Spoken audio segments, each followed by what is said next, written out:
மழைக்கால மேகம் ஒன்று மடி ஊஞ்செல்லாடியது. இதற்காகத்தானே அன்று ஒரு ஜீவன் வாடியது.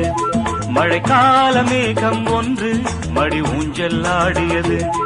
இதற்காகத்தானே அன்று ஒரு ஜீவன் வாடியது. இத்தனை காலம் சித்திர பெண்ணை பார்வை தேடியது. ஒரு பாடல் பாடியது, அதில் ஊடல் கூடியது.